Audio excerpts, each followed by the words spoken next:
But the friendship which he evinced towards me appeared to increase every day, and the little cloud which had arisen over our walks was shortly dissipated.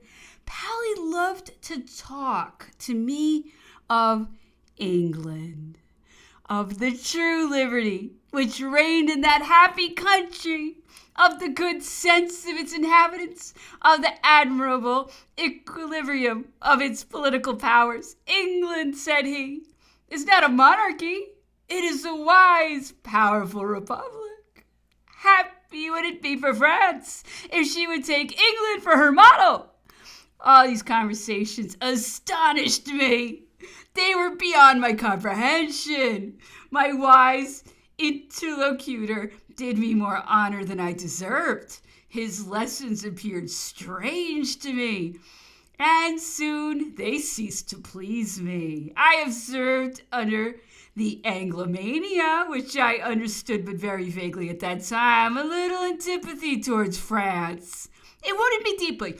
Paoli perceived it, and he adjusted his lessons to what he called my college prejudices. He made the same attempt with my two elder brothers that he had made to win me, but with more circumspection, as he was very anxious to gain us entirely. He had frequent conferences with Joseph and Napoleon, but he soon saw the inutility of his efforts. Notwithstanding the horror with which the revolutionary excesses inspired us, we felt assured that they would be calmed, and that the benefits of the revolution would survive its atrocities. We were Frenchmen, and we had faith in the future, besides which our island had maintained itself pure from the dreadful excesses which had sullied so many communes of the continent. We approached, however, the year of 1793. The sentiments of Paoli against France manifested themselves more openly every day. Every day he became more discontented with us, and less certain of persuading us to join with him in the defection which he meditated. The catastrophe of the 21st of January gave the finishing blow to his hatred. He shook with rage. He could no longer contain himself. "Behold," said he, "your French wallowing in innocent blood. Behold them! Well, will you still dare to defend them? I can no longer bear it. The sons of Charles can never be capable of abandoning me. But the brothers must decide. They must choose between France and me. But there is no longer any France. The monsters have destroyed all who merited to live. They have murdered their king, the best of men. A saint! A saint! A saint!" He repeated with increasing ardor at every word. "Corsica will have no more to do with them. Neither will I. Let them keep for themselves their blood-stained liberty. It was not made for my brave mountaineers. It were better to return to the Genoese. I expect you, brothers, and woe to him who shall pronounce in favor of that horrid brigands. I will not own one of them. No, not one. Not even the sons of Charles."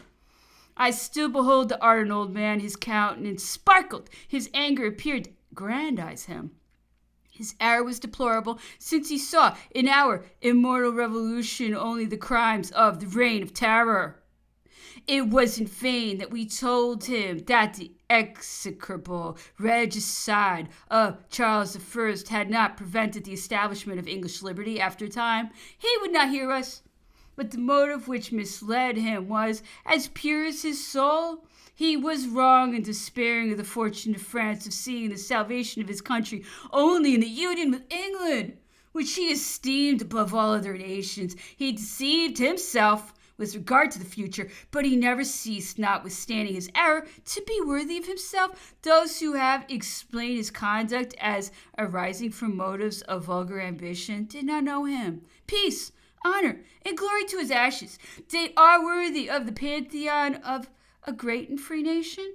They are worthy to repose beneath the roof of Westminster Abbey.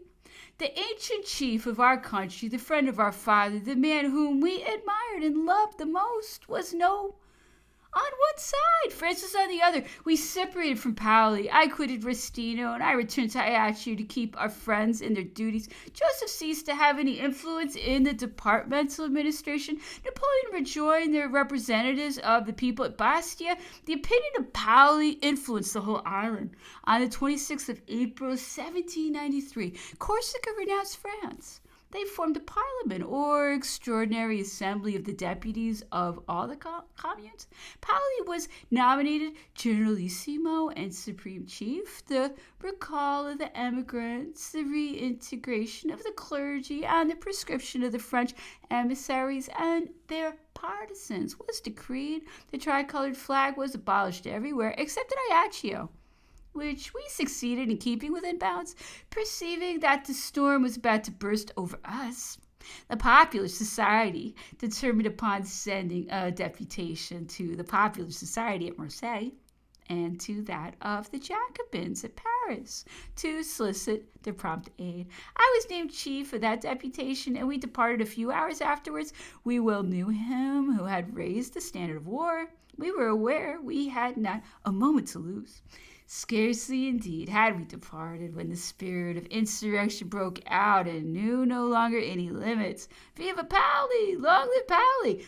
Let Paoli alone govern us. We will have only what he ordains. Death to his enemies! Such were the clamors of the immense majority. The horn of the islanders resounded in every valley, and its menacing tones carried defiance even to the ramparts of Ajaccio. My mother had at that time with her only her two youngest sons, 3 daughters, and her brother, the Cardinal Fesch. But it was not the first time she had performed the part of both father and mother to her family, and she again displayed that firm and courageous spirit which characterized her early years during the Wars of Independence. She provided for all like an expert chieftain. She dispatched numerous messages to Joseph and Napoleon, both by sea and land, and gave notice that they would soon arrive in the port with the representatives of the people, and succeeded in neutralizing the partisans of Paoli in the town. But this great chief had not forgotten either the art of making the most of time. To regain us or to stop us, he determined to have the most precious hostages, and while waiting for the French fleet, my mother was on the point of falling into the hands of irritated enemies. Awakened suddenly in the middle of the night, she beheld her chamber filled with armed mountaineers.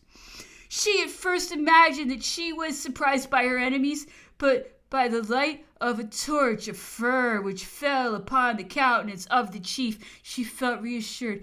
It was Costa de Basilica, the most devoted of our partisans. Quick, make haste, Signora Letizia. Paoli's men are close upon you. You have not a moment to lose, but here I am with all my men. We will save you or perish with you. Basilica is one of the most populous villages in Corsica, situated at the foot of Monte Doro, in the middle of a forest of chestnuts, the growth of centuries. It contains inhabitants renowned for their courage and audacity and for unbounded fidelity in their affections. One of those intrepid hunters, while traversing the chain of mountains which separates the island into 2 parts, had encountered a numerous troop who were descending towards Ajaccio. He had learned that this troop was to be introduced during the night into the town by the party of Paoli, in order to carry off our family as prisoners to Restino. He had even heard it affirmed that they were to take all the children of Charles, alive or dead, to return like an arrow to his village, and informed the chief of our partisans to arm all who had a gun or a poniard, and traverse with hasty strides the forest of Basilica was but the affair of a moment. After several hours of a forced march, our brave friends entered the town during the night, about 300 in number, and had only preceded our enemies by a few miles. My mother and her children arose in haste, having only time to take their clothes with them, and placed in the center of the column. They left the town in silence, the inhabitants being still plunged to sleep. They entered into the deepest recesses of the mountains, and at break of day they halted in a forest from whence they could discover a part of the shore. Several times the fugitives heard from their encampment the troops of the enemy traverse the neighboring valleys, but Providence deigned to spare them from an encounter that must have been fatal. On the same day, the flames arising in thick columns from the middle of the town attracted the eyes of our friends. "It is your house which is burning," said one of them to my mother. "Ah, never mind," she replied. "We will build it up again." "Much better. Vive la France!" After 2 nights of a march skillfully directed, they at length perceived the sails of the French frigate. My mother took leave of her brave defenders and rejoined her eldest sons on board the frigate of the representatives of the people. The rage of our enemies was thus reduced to expand itself upon the stones of our house.